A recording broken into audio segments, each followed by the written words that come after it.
Assalamualaikum warahmatullahi wabarakatuh.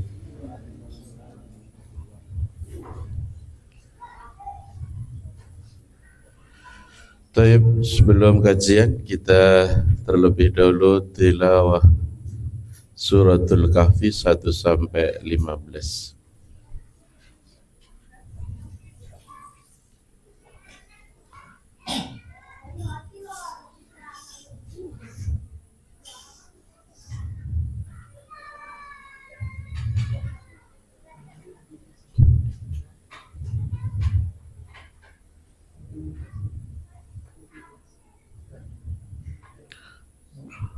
Ya. Dari ta'awud. A'udzu billahi minasy syaithanir rajim. Bismillahirrahmanirrahim. Alhamdulillahilladzi anzala ala abdihil kitaba wa lam yaj'al lahu 'iwaja qayyiman liyunzira ba'san shadidan min ladunhu wa yubashshiral mu'minin ويبشر المؤمنين الذين يعملون الصالحات أن لهم أجرا حسنا ماكثين فيه أبدا وينذر الذين قالوا اتخذ الله ولدا ما لهم به من علم ولا لآبائهم كبرت كلمة تخرج من أفواههم إن يقولون إلا كذبا فلعلك باخع نفسك على آثارهم إن لم يؤمنوا بهذا الحديث أسفا إنا جعلنا ما على الأرض زينة لها لنبلوهم أيهم أحسن عملا وإنا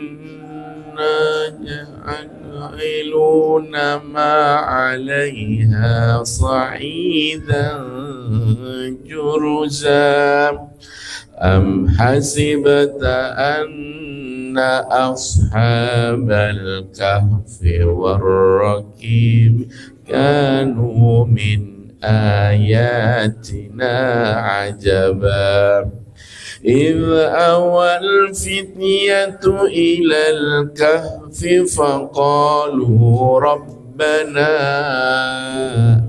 آتنا من لدنك رحمة وهيئ لنا من أمرنا رشدا فضربنا على آذانهم في الكهف سنين عددا ثم بعثناهم لنعلم أي الحزبين أحصى لما لبثوا أمدا نحن نقص عليك نبأهم بالحق إنهم فتية آمنوا بربهم وزدناهم هدى وربطنا على قلوبهم وقالوا ربنا رب Rabbus samawati wal ardi lan nad'u min dunihi ilaha laqad qulna idzan syatata haula'i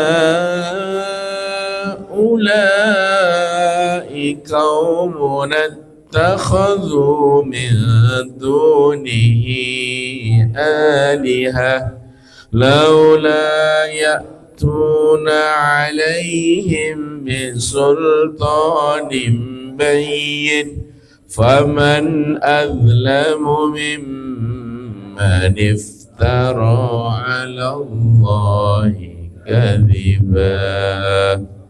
Allahumma arhamna bil Qur'an.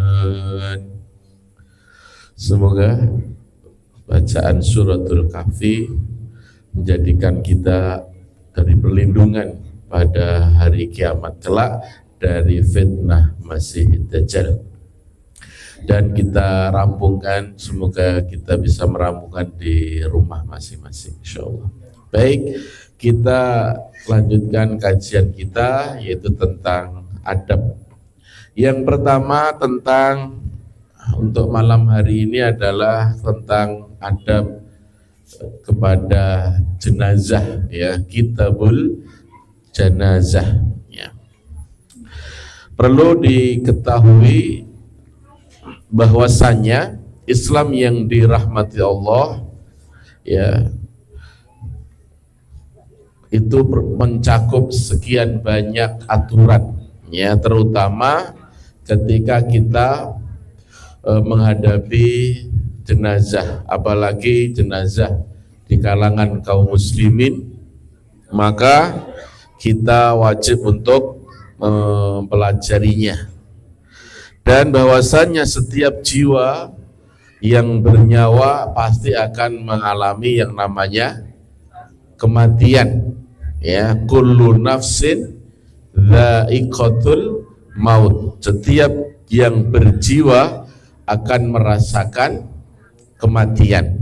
Wa innama tuwaffuna ujurakum yaumal qiyamah, dan sesungguhnya kalian akan dipenuhi dengan dibalas pahala-pahala kalian pada hari kiamat nanti. Faman zuhzi'a 'anin nar wa udkhilal jannah faqad faza. Barang siapa yang diselamatkan dari kepedihan api neraka, wa udkhilal jannah, dan dimasukkan ke dalam surga, faqad faza, maka sungguh dia telah beruntung, ya, telah beruntung. Wa mal hayatud dunya illa mataul ghurur, dan tidaklah kehidupan dunia ini melainkan hanya permainan yang menipu, ya, mataul ghurur. Dunia itu hanyalah permainan yang menipu. Surat Ali Imran ayat 185. Ayyul ikhwah, mengawali dari kajian kita ambil dari suratul Ali Imran ayat 185 tadi, berangkat dari firman Allah ini bahwa Islam ini mengatur segala sesuatunya termasuk dalam pengurusan jenazah, ya. Maka yang mudah-mudahan SDM ini, sekuat dakwah Magetan ini juga bisa mengambil peran di dalam pengurusan jenazah, ya. Kalau bisa SDM ini nanti memberikan pelayanan, baik pelayanan dari memandikan, mengkafani, sampai menguburkan, semua alatnya itu kita sediakan, ya, kalau mampu, kalau bisa, mudah-mudahan Allah mampukan, ya. Dari infak panjenengan, dari sekian tahun kita nyicil, beli mori dulu, beli apalagi, ya, ya alat-alatnya yang lainnya, ya kan? Nanti barangkali teman-teman yang membutuhkan namanya kematian itu kan tidak bisa diprediksi ya, maka harus siap sedia kala. Yang manakala ada panggilannya, nah kita menyediakan secara syar'i. Jangan malah kita ini apa masa bodoh, wis diurus-urus wis kono wis sak karepe dhewe. Kalau bisa kita harus tampil dakwah, namanya sekuat dakwah ini apa sesuai dengan Al-Qur'an dan sunnah ya. Kalau hal yang bid'ah kita harus singkirkan pelan-pelan, maksudnya kan nggak ada namanya apa tradisi apa itu ya, terobosan, apalagi apa mas yang biasa-biasa itu ya, pecah piring, terus nyumet apa nih kok obor, mercon segala. Nek mercon deh nemen gitu ya. Ngaget-ngageti. Iya. Ya. Nah, itu tuh kan tradisi orang-orang ngikut-ngikut agamanya non-muslim. Dan itu diadopsi oleh sebagian kaum muslimin. Kalau ditanya dalilnya, mereka hanya sekedar apa? Ikut-ikutan tradisi mbah-mbahnya dulu. Nah ini ya, ini akan menghalangi keberangkatan jenazah dari kaum muslimin ya. Maka kita ini harus menguatkan ukhuwahnya, SDM harus dikuatkan, pelayanan dari sisi khidmatul umat itu harus juga kita perhatikan ya. Maka nanti mudah-mudahan keluarga SDM ini kita rawat sesuai syar'i insyaallah. Semoga nanti hisabnya tidak semakin berat ya kalau diawali dengan berbagai macam ritual-ritual yang tidak ada dalilnya, ini kasihan ya. Nah, maka kita harus pada kajian ini kita akan membahas fikih. Kali ini kita akan membahas tentang fikih seputar jenazah. Namun di sana ada beberapa pembahasan yang memang tidak dibahas dalam kitab yang ringkas dan waktu yang terbatas. Mungkin nanti bisa kita lanjut dalam episode berikutnya karena tujuan memang untuk meringkas ya. Di antaranya hukum tentang yang pertama yaitu orang yang sakit ya, mendekati ajal, diawali diiringi dengan sakit, biasanya begitu ya. Yang kedua, orang yang ihtidhar. Apa itu ihtidhar? Tiba masa kematian ya, tiba masa kematian dari dirinya ya, orang yang ihtidhar. Nah, kita memasuki tentang ma yalzamu fil mayyit. Dalam kitab ini diambil judul, subjudulnya apa? Ma yalzamu fil mayyit. Apa yang wajib untuk kita lakukan bagi orang yang meninggal ya. Qala al-muallif rahimakumullah, berkata penulis kitab ini, beliau mengatakan wa yalzimu fil mayyit arba'atu asya'in. Kewajiban terhadap mayit itu ada 4 ya. Kewajiban terhadap mayit itu ada 4. Maksudnya kewajiban yang masih hidup, dirinya adalah umat Islam, itu wajib. Kalau ini tidak dilakukan maka umat Islam itu akan berdosa. Yang pertama apa?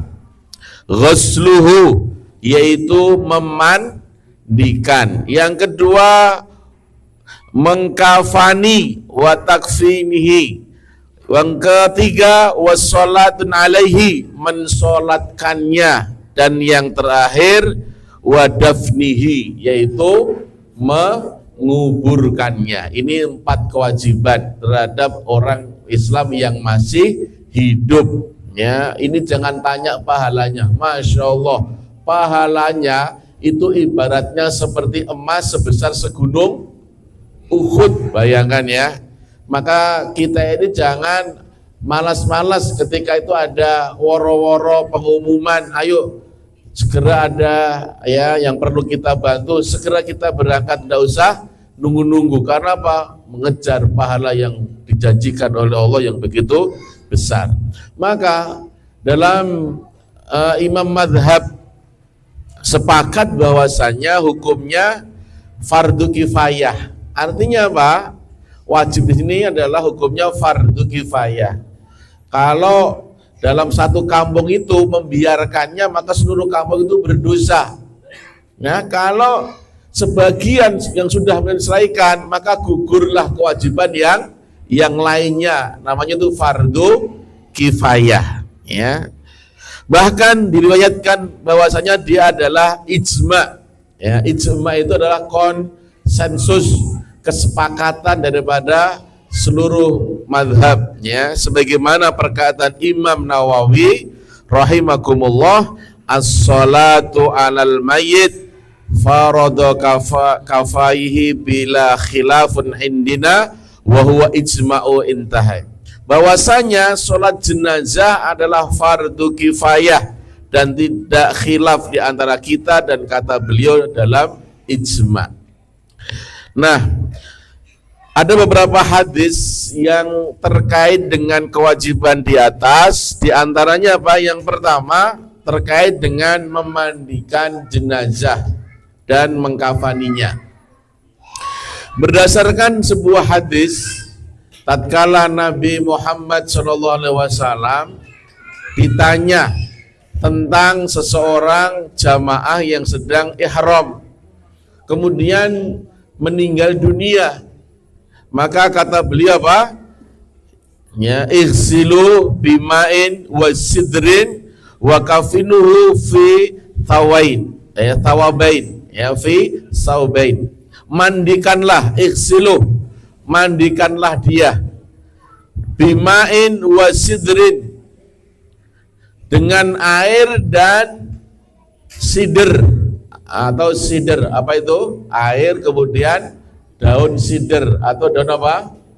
Bidara, ya, bidara yang sudah dilembutkan itu lebih afdol, ya. Kemudian kafanlah dengan 2 helai kain, ya, 2 helai kain, riwayat Bukhari dan Muslim. Begitu juga hadis yang lain yang terkait dengan kewajiban untuk menyolatkannya, ya, dalam hadis yang lain, an Salamah ibnil Aqwa radhiyallahu anhu, dari Salamah ibnu Aqwa, semoga Allah meridhoinya, anna Nabiya sallallahu alaihi wasallam, bahwa Nabi sallallahu alaihi wasallam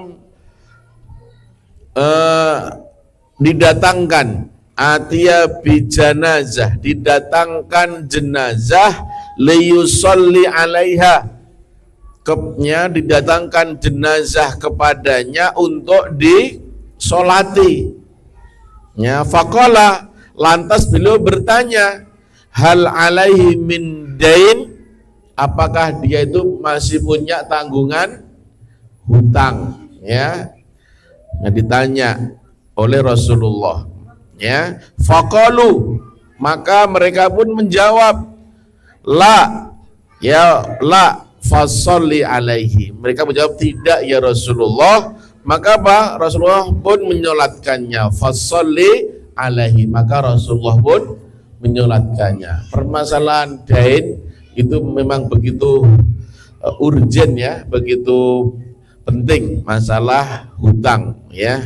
Semoga kita dihindarkan hutang, ya, sebelum nyawa kita diambil, hutang-hutang kita dilunaskan oleh Allah Subhanahu wa taala. Tsumma utiya bijanazah ukhra, kemudian didatangkan jenazah yang lain. Faqala, maka Rasulullah bertanya, hal alaihi mandain, apakah dia masih punya utang, ya. Faqalu na'am, maka para sahabat menjawab, iya ya Rasulullah, dia masih punya tanggungan hutang. Qala, maka Rasulullah bersabda, sallu ala sahibikum, ya. Maka beliau berkata apa? Salatkanlah kawan kalian, ya, sholatkanlah kawan kalian. Ya, sallu ala sahibikum. Qala Abu Qatadah.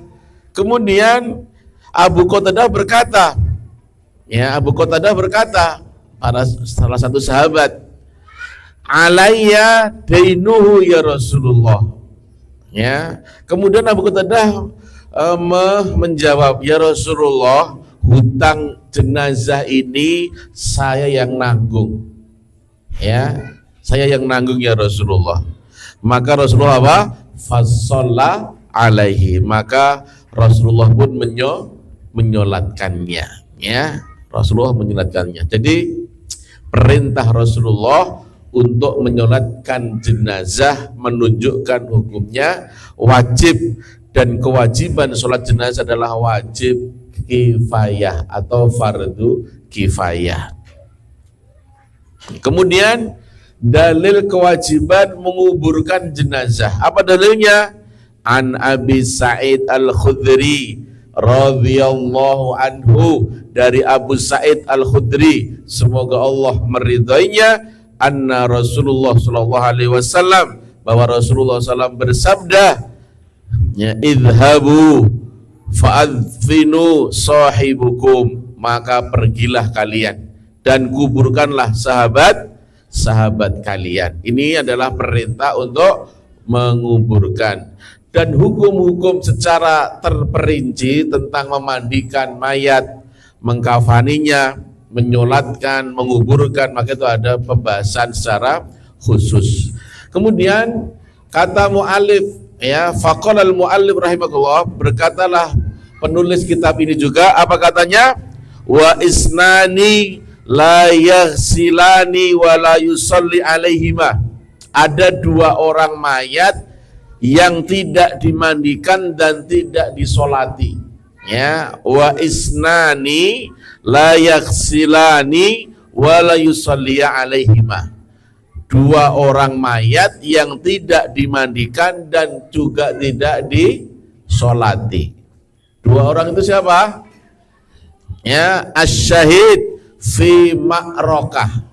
Yang pertama adalah orang yang mati syahid di medan peperangan, ya, dengan orang musyrik, orang wal musyrikin, musuhnya jelas orang musyrik.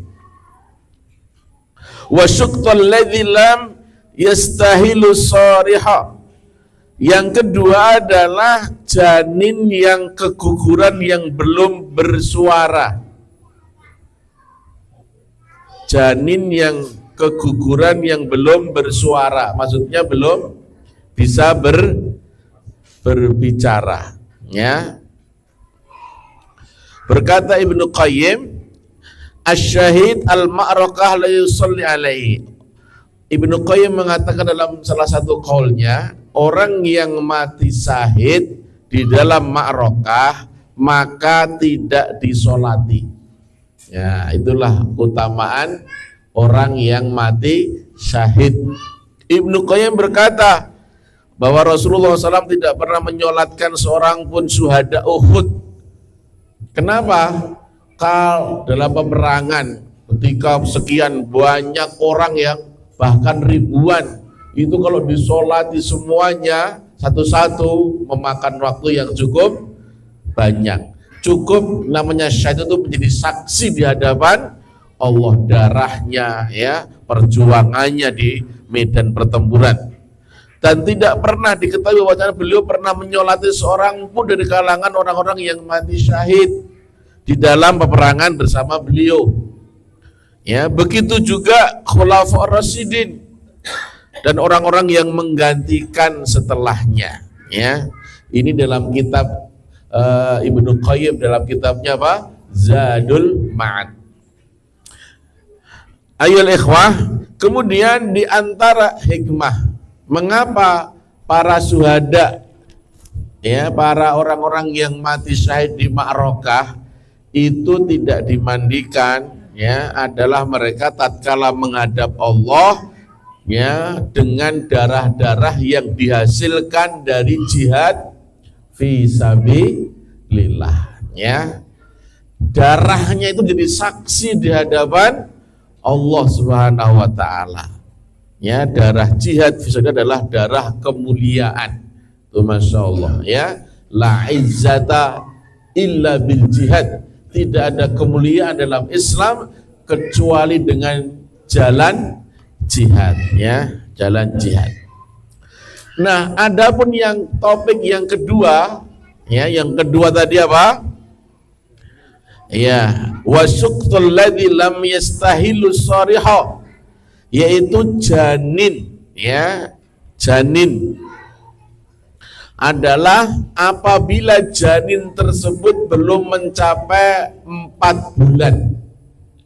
Ya, janin yang ada di dalam kandungan belum mencapai umur 4 bulan itu tidak wajib, ya,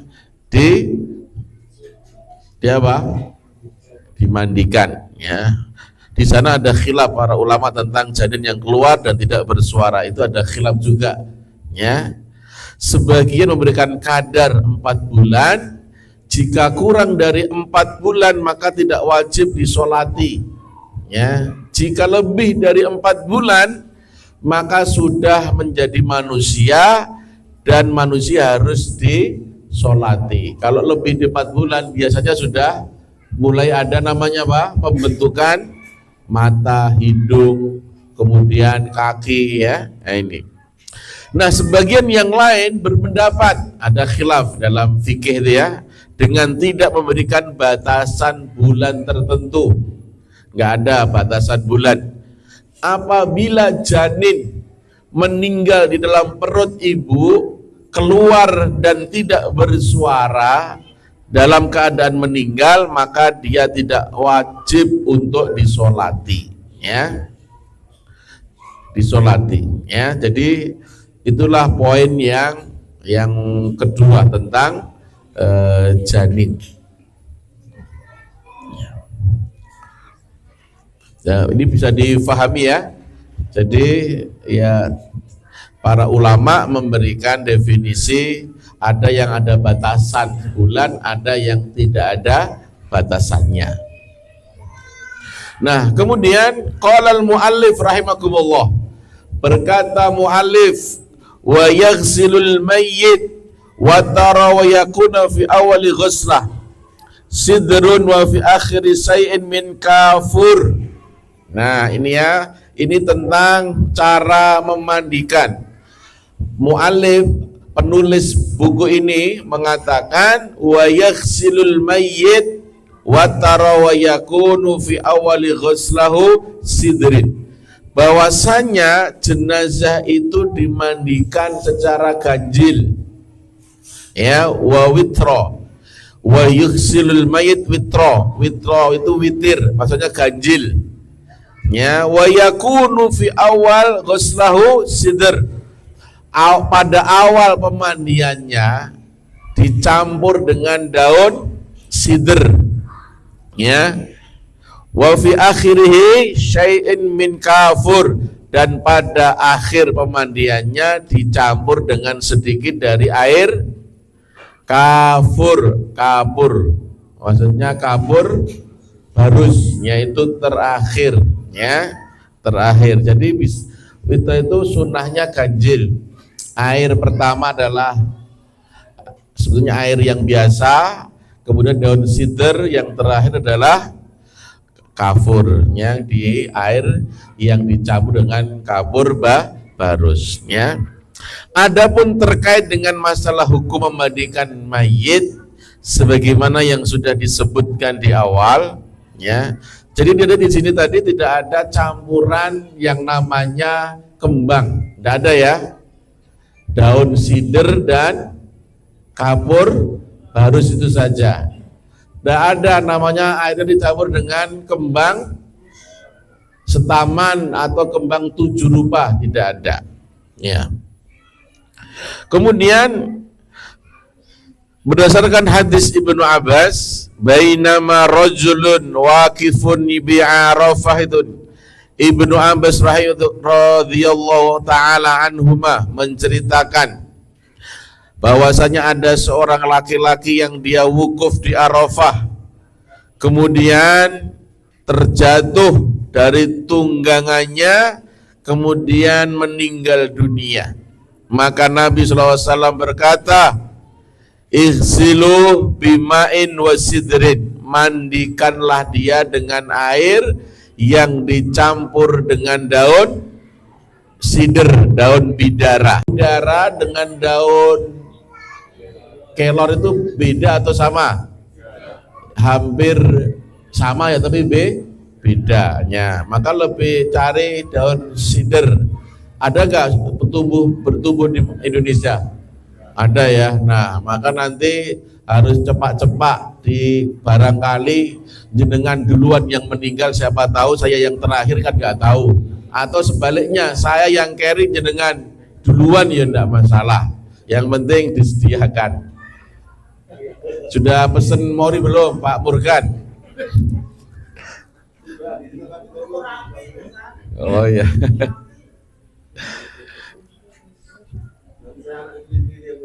Ya. Jadi itu ya.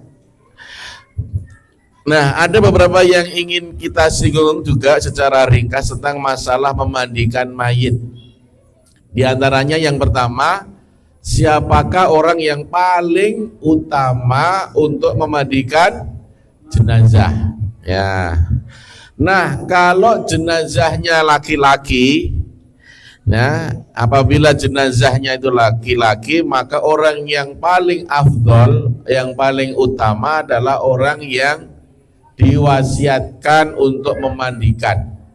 Misalnya ya, seseorang fulan ini dalam kondisi sudah hampir waktunya mendekati ajal, ya sudah tidak mau makan, nggak mau masuk makan, atau airnya sudah rasanya luar biasa, maka dia masih bisa berkomunikasi dengan yang dia pesankan, wasiat, tolong nanti kalau saya meninggal ya yang memandikan anggota SDM misalnya. Nah, itu wajib seluruh anggota SDM harus tampil, enggak semuanya ya, tapi anggota sebagian ya. Ini. Nah, itu adalah wasiat. Ini lebih afdol ya. Dia adalah orang yang paling utama. Ya, orang yang diwasiatkan. Kalau tidak ada wasiat, yang paling utama setelahnya siapa? Bapaknya, ya, bapaknya. Ya. Kalau bapaknya tidak mampu untuk memandikan, berarti siapa yang afdolnya yang setelahnya? Yaitu kakeknya, ya, kakeknya. Kakeknya sudah sepuh, ya, mandi saja nggak mampu, apalagi memandikan. Maka yang lebih utama setelah itu siapa? Anak laki-lakinya, ya. Kalau anak laki-lakinya belum mengaji, nggak berani memandikan, ya, saudaranya atau bapaknya, maka yang terakhir adalah kerabat laki-laki yang terdekat dengan mayit, ya, kerabat laki-laki yang terdekat dengan mayit. Nah, itu kalau jenazahnya laki-laki. Nah, kalau jenazahnya perempuan, ya, maka para ulama ini berselisih pendapat. Ya, siapa orang yang paling afdol, orang yang paling utama untuk memandikan jenazah perempuan? Pendapat yang pertama, bahwasanya yang paling utama memandikan jenazah wanita adalah para wanita, ya, para wanita. Maksudnya para wanita itu dalam tanda kutip adalah orang yang faham secara syariat, ilmunya faham, ditimbang dari Al-Quran dan Sunnah. Nah, itu. Kemudian setelah itu adalah siapa? Setelah, kalau memang ya harus tampil setelah para wanita mungkin tidak ada, maka suaminya. Ya, suaminya. Ya, ini merupakan pendapat dari mazhab Syafi'iyah, ya, dianut dari mayoritas di Indonesia. Pendapat yang kedua, yang paling utama adalah suaminya. Ini pendapat yang kedua. Kemudian para wanita setelahnya. Ini dibaliknya. Ini pendapat yang kedua. Mau pilih pendapat pertama atau kedua, ada dasarnya masing-masing. Ya, pendapat Malikiyah dan pendapat yang lainnya adalah paling utama adalah suaminya. Ayyul ikhwa azakumullah. Kemudian tata cara di dalam memandikan jenazah. Kita akan jelaskan secara ringkas beberapa poin. Yang pertama adalah tahapan pertama ketika memandikan jenazah apa yang dilakukan? Melepaskan semua pakaian mayit, menelanjangi mayit, dilepas semuanya. Ya, dilepas. Kalau memang kondisi sulit maka bisa digunting, dia cepat untuk segera dimandikan. Ya orang wani gunting, baju nisik baru, iman-iman malah marai suwe, maka segera ambil alih, segera digunting untuk karena apa? Yang seorang mayit itu pengennya segera dikuburkan. Ya. Nah ini hukumnya sunnah, nggak wajib, ya, berdasarkan jumhur ulama dari kalangan Hanafiyah, Malikiyah, Hanabilah. Nah, karena berdasarkan dari sunnah Nabi SAW. Ya. Yang kedua, menutup aurat mayit. Cara memandikan adalah betul-betul aurat mayit harus dijaga. Ya, dijaga. Apalagi yang ditunjuk memandikan ini adalah orang-orang yang ilmunya yang pernah ngaji, yang faham terhadap aurat. Ya, karena apa? Untuk menjaga aib daripada jenazah. Ketika jenazah itu diserahkan kepada orang yang awam, tidak secara ilmu tidak memahaminya, maka ada orang yang nonton rame-rame, kemudian diceritakan kepada sampai sekian bulan, diceritakan aibnya. Nah ini naudzubillah, harus menghindari permasalahan itu. Kenapa? Karena tidak menutup aurat mayit. Maka yang ditunjuk untuk mengurus memandikan itu harus paham betul, bisa menjaga bagaimana aurat mayit ini. Ya. Ini hukumnya wajib menutup aurat, wajib ini. Maka nanti bisa bukan sekedar yang kemarin seperti pengurusan di Pak Pri itu, itu sudah tempatnya sudah permanen, itu enak ya. Ada juga hanya sekedar dia dipegangin, itu sebetulnya kurang syar'i. Yang lebih amannya memakai semacam itu, ya. Nah, tatkala seseorang ingin memandikan mayit, maka harus tertutup dan tidak boleh seseorang yang memandikan mayit itu untuk melihat aurat dari jenazah tersebut. Nah, berdalil dari sunnah Nabi SAW juga dari ijma ini. Kemudian tahapan selanjutnya adalah setelah dilepas bajunya, kemudian auratnya, penutupnya sudah betul-betul rapat, tidak terlihat dari kebanyakan orang. Kemudian yang selanjutnya adalah mengurut perut mayit. Dengan cara apa? Nanti bisa lain waktu bisa praktek ya, yaitu mayitnya itu agak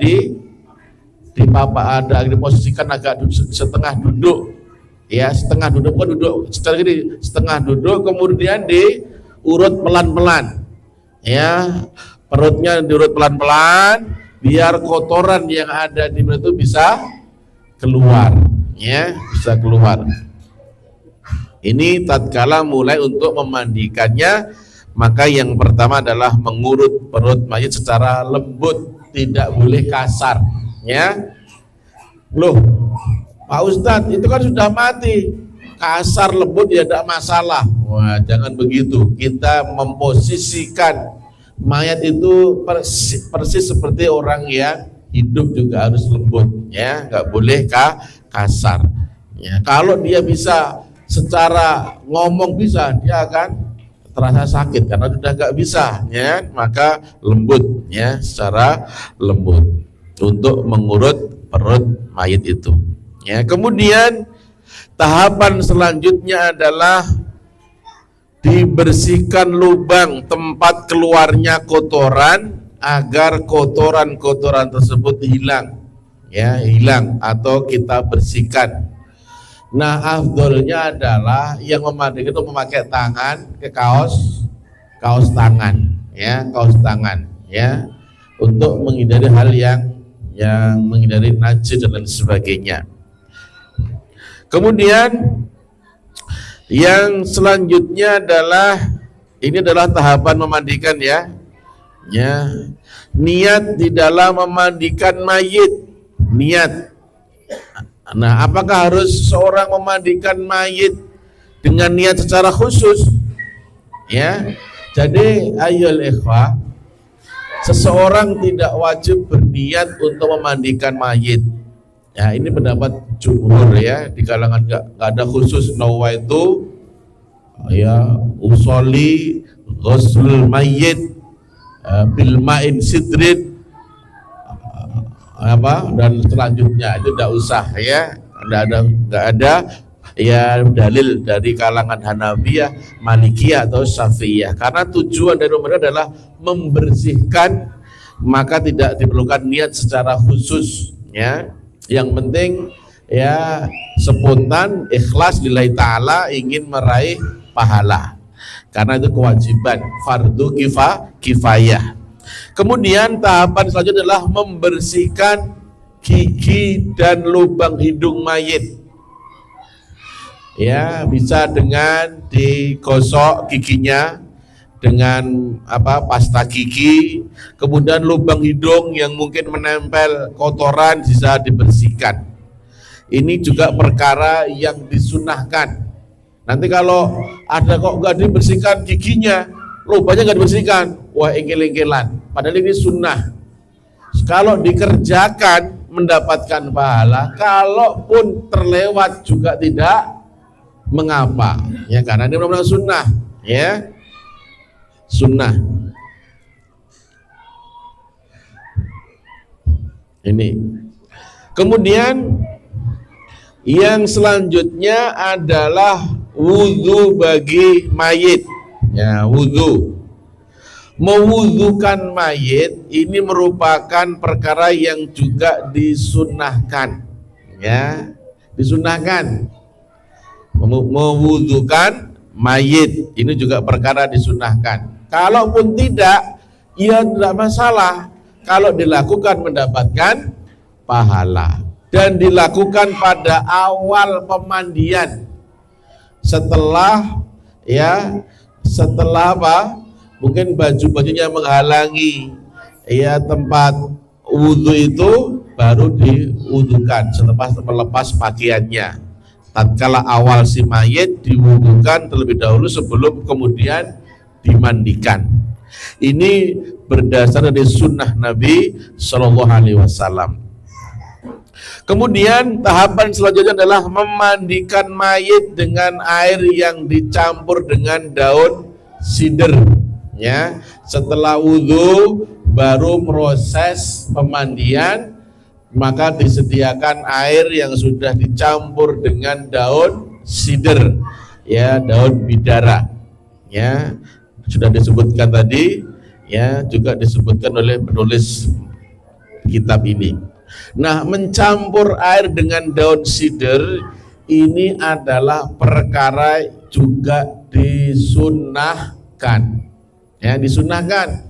Kalau toh nggak ada daun sidr, boleh pakai daun kelor misalnya, ya, nggak masalah juga, ya. Tetapi kalau tidak ada daun itu tidak apa-apa, air biasa juga nggak apa-apa. Tapi kalau pengen menghidupkan sunnah, sediakan daun sidrnya di dalam memandikan jenazah, berdasarkan kesepakatan dari para ulama mazhab yang 4. Yang kedelapan, tahapan kedelapan, memandikan mayit secara keseluruhan dan mendahulukan bagian kanan. Nah ini ya. Nah, jadi ada 2 poin di sini.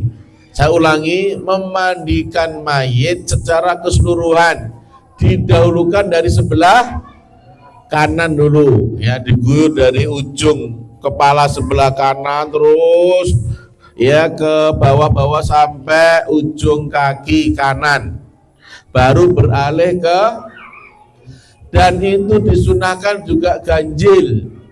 Cara mengguyur sebelah kanan berapa kali?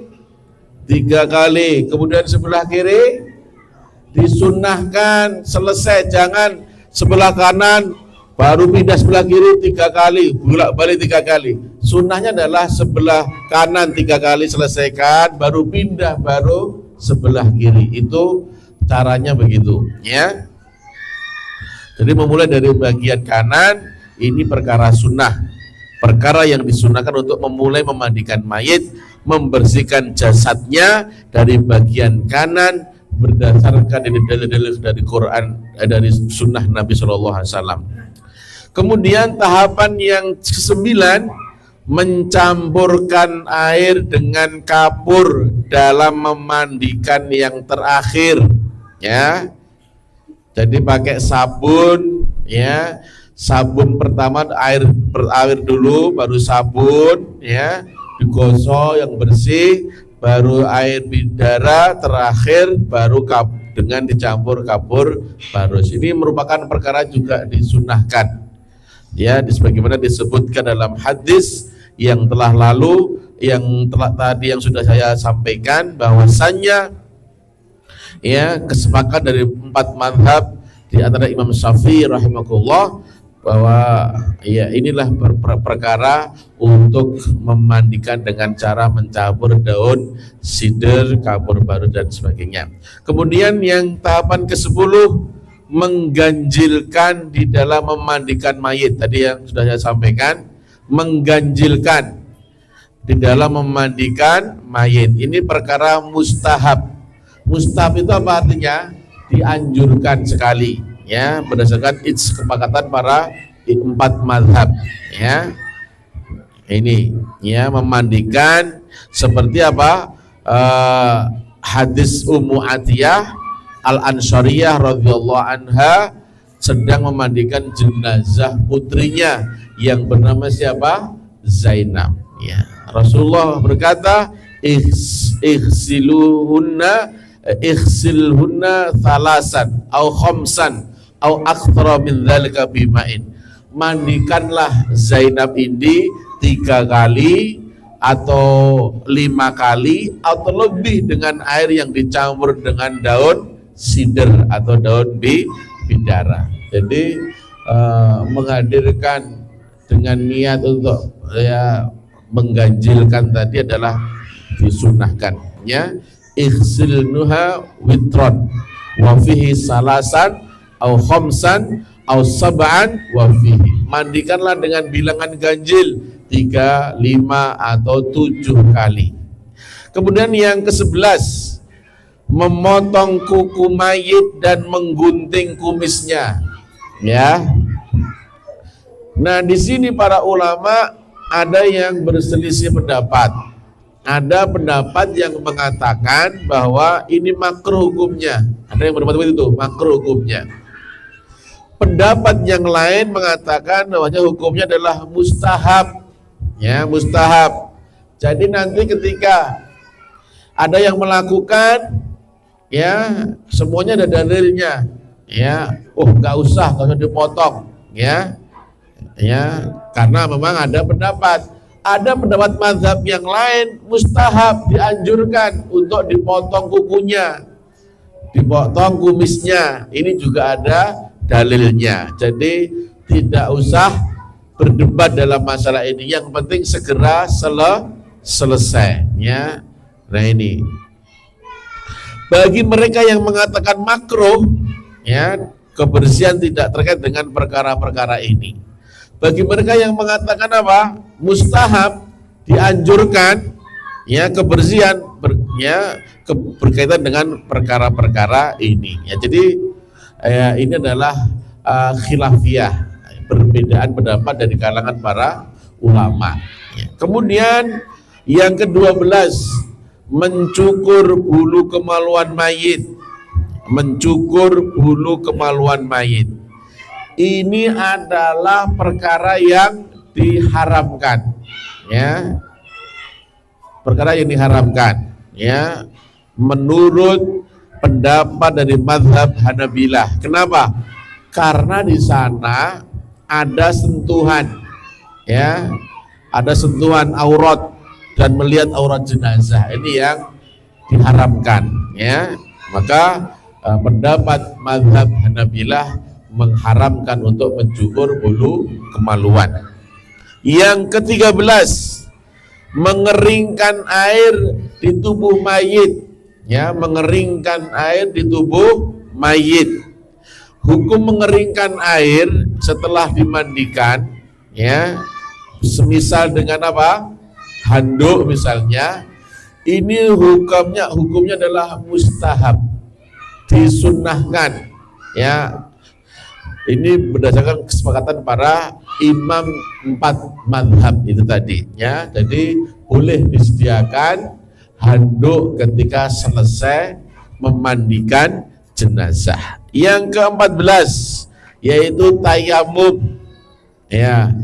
Tayamum, apa tayamum itu? Manakala tidak ada air dan disunnahkan untuk bertayamum atau menayamumkan jenazah. Ini berdasarkan kesepakatan para imam mazhab, dan tayamum tersebut sebagai pengganti air di dalam memandikan jenazah, ya kan? Mungkin kita nggak pernah lihat karena Indonesia itu adalah tanah air, ya kan? Ya, tanah air. Pilih mana? Tanah suci atau tanah air? Hah? Tanah, ya ada airnya, ada, ya, tanah air menuju tanah suci Mekah Al-Mukarramah. Kalau di Mekah, wah, air susah, mahal, ya kan?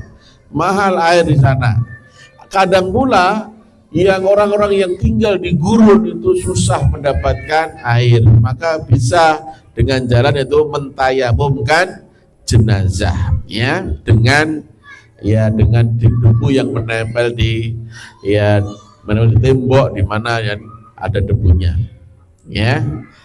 Jadi itu tahapan, ada 14 tahapan, ya, bagaimana cara memandikan jenazah, ya.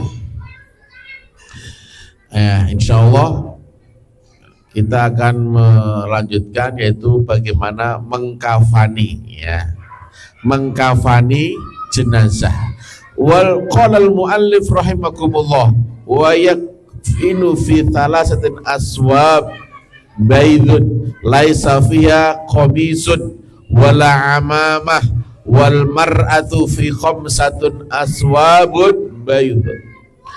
Dan mayat atau jenazah dikafani dengan salah satu aswab, dengan 3 helai kain putih, ya, 3 helai kain putih alias kain kafan atau mori, ya, laisa fiha qamisun, dan tidak ada dalam kain tersebut pakaian atau imamah, wala amamah. Wal mar'ah, adapun perempuan, fi khamsatin aswabin, ya, dan perempuan maka dikafani dengan 5 helai kain.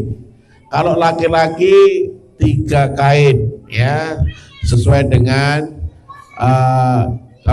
ukuran badan, sudah diukur badannya, kainnya 3 lembar untuk laki-laki, perempuan 5 lembar, ya. Ini hukum mengkafani mayit sebagaimana sudah kita terangkan. Ya, kemudian dalilnya apa? Ighsilu bima'in wa sidrin wa kafinuhu fi thawbaini. Dan juga ijma para ulama tentang hukum dari mengkafani mayit, bahwasanya dia adalah fardu kifayah juga. Nah, ada beberapa poin yang kita bahas. Yang pertama, kadar wajib kafan. Ya, kadar wajib kafan. Berapa jumlah minimal kain kafan itu? Nah, di sini pendapat ulama ada perbedaan. Ya, ada dua pendapat. Yang pertama, minimal kain kafan yang wajib adalah yang menutup aurat. Ya, yang penting bisa menutup aurat, tidak cupat. Ya, yang penting menutup aurat. Ini pendapat Syafi'iyah, Malikiyah, dan dipilih oleh Ibnu Abdul Bar. Yang kedua, minimal kain kafan adalah satu helai kain yang menutupi seluruh badan. Ya, ada pendapat yang kedua, satu helai kain cukup, yang penting bisa menutup aurat. Ya, ini tetap sah. Ya, ada pendapat yang kalau memang kondisinya tidak memungkinkan, ya kan, nggak aman, nggak ada toko yang buka misalnya, dicari-cari sudah banyak. Nah, kalau memang adanya hanya satu helai bisa menutup aurat, sudah cukup.